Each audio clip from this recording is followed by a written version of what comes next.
Lecture 10 modern history. जमींदार बंदोबस्त क्यों लागू किया गया? जमींदारी बंदोबस्त क्यों लागू किया गया? सरकारी कारण। सरकार यह दृष्टिकोण था कि भू राजस्व स्थिर होने से कृषि में निवेश बढ़ेगा, जिससे उत्पादन में वृद्धि और किसानों की आय बढ़ेगी। हालांकि सरकार की मंशा होती है कि जमींदार को किसान के द्वारा कितना भू राजस्व दिया जाए, यह मुख्य उद्देश्य था। आय की स्थिरता तथा तात्कालिक तौर पर भू राजस्व में वृद्धि। पैसों की जरूरत विभिन्न कारणों से थी, जैसे भारतीय उत्पादों को खरीदने के लिए भारत में प्रशासनिक खर्चे, साम्राज्य विस्तार के लिए। इसके अतिरिक्त अंग्रेजों को जमींदार के रूप में एक ऐसे राजनीतिक सहयोगी की जरूरत थी जो प्रत्येक स्थिति में अंग्रेजों के साथ दे। यानी ऐसा उनको चाहिए था जो अंग्रेजों का साथ दे, ये नहीं कि मिल जाए। प्रभाव। सरकार पर इन वास्तविक उद्देश्यों को ध्यान में रखकर सरकार इस बंदोबस्त को लागू किया। उसमें बहुत हद तक सफलता मिली, जैसे आय, राजनीतिक सहयोगी रूप में जमींदारी इत्यादि।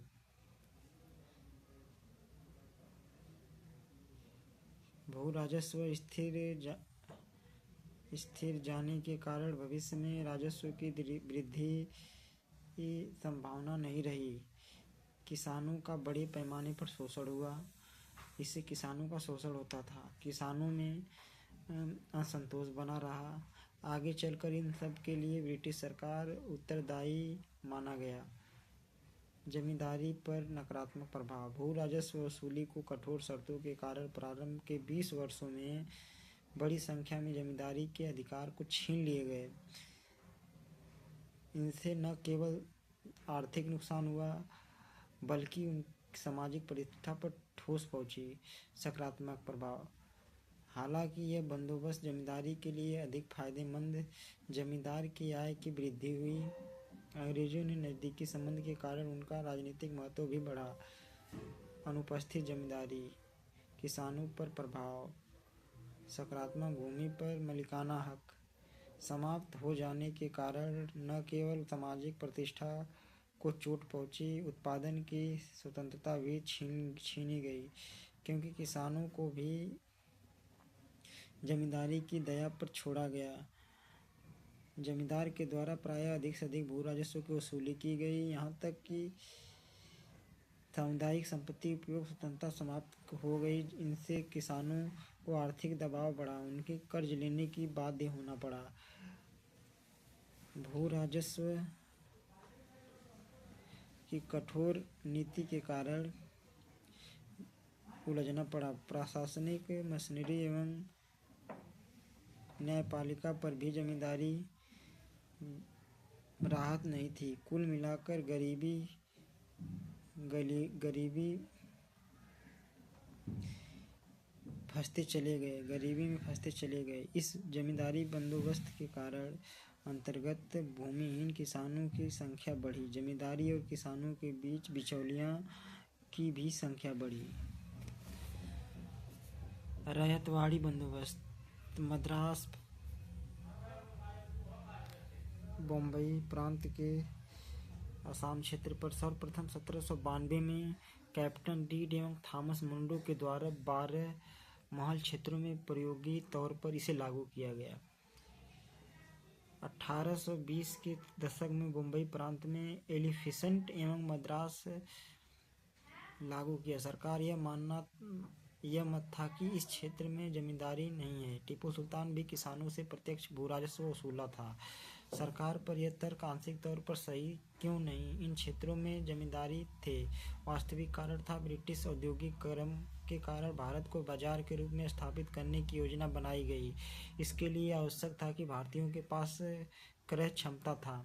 सरकार आय में वृद्धि की संभावना को बनाए रखना चाहती थी, जमींदारी बंदोबस्त में नहीं हो पा रहा था। ब्रिटेन में उपयोगितावादी विचारधारा जमींदारी का प्रभाव बढ़ता जा रहा था। इसका दृष्टिकोण जमींदारी विरोधी था। विशेषता। रैयतों की भूमि का मालिक माना गया, हालांकि मालिक मानने से पूर्व इसकी जांच पड़ताल की गई। किसके पास कितनी भूमि है उसके हिसाब से वह देगा, टैक्स देगा। हालांकि जमींदार बंदोबस्त की तरह रैयतों या मालिकों के साथ यह शर्त छोड़ी गई। समय पर भू राजस्व अदान करने पर सरकार के द्वारा भूमि जब्त कर ली जाती। अगर सही समय पर नहीं दे पाते थे जमीन से तो वो जमीन को ले लेते थे। भू राजस्व के निर्धारण के लिए सिद्धांत के रूप में एक बेहतर पद्धति अपनाई गई। यह भी कुछ कुल उपज में खर्च को निकालने के पश्चात जो भी बचत होगा उसका 50% अधिक सरकार नहीं लेगी। प्राकृतिक आपदा के समय राहत का प्रावधान था। 30 वर्षों के अंतराल पर सरकार भू राजस्व का पुनः निर्धारण करेगी। गवर्नमेंट जिन वास्तविक उद्देश्यों में ध्यान में रखकर लागू किया गया, एक बड़ी सीमा तक सफलता मिली। आय में वृद्धि बाजार को ध्यान में रखते हुए। नुकसान प्रशासनिक खर्चों में वृद्धि हुई क्योंकि बंदोबस्त लागू करने एवं राजस्व बड़ी संख्या कर्मचारी की आवश्यकताएं हुई। रैयतों पर प्रभाव सकारात्मक। बंदोबस्त अपेक्षा बड़े श्रेणी के किसानों को फायदा हुआ। जो ज़्यादा जिनके पास ज़मीन थी उनको फायदा था, जो बेचारे जिनके पास कम थी उनको घाटा हो रहा था, कुछ बच ही नहीं रहा था, फिर उन्हें टैक्स भी देना है। जो बड़े जमींदार थे उन्हें फायदा था क्योंकि भू राजस्व देने के पश्चात जितना बच जाता था अन्य कार्यों पर निवेश कर सकते थे। जो बड़े किसान थे उनका पैसा बचता था तो अपना इधर उधर निवेश करते थे। जो जिनके पास कम खेती थी वो अपना नहीं दे पाते थे। छोटे छोटे किसानों पर करों का बोझ अधिक था। इनकी दशा जमींदारी जैसी थी, जैसे आय में गिरावट, जमीन को बेचना भी पड़ता था, गिरवी रखना, कर्ज लेना पड़ता था। क्षेत्र कब किसने मालिक, भू राजस्व शर्तें निर्धारण, कितना आपदा, स्थायी रैयतों, कारण।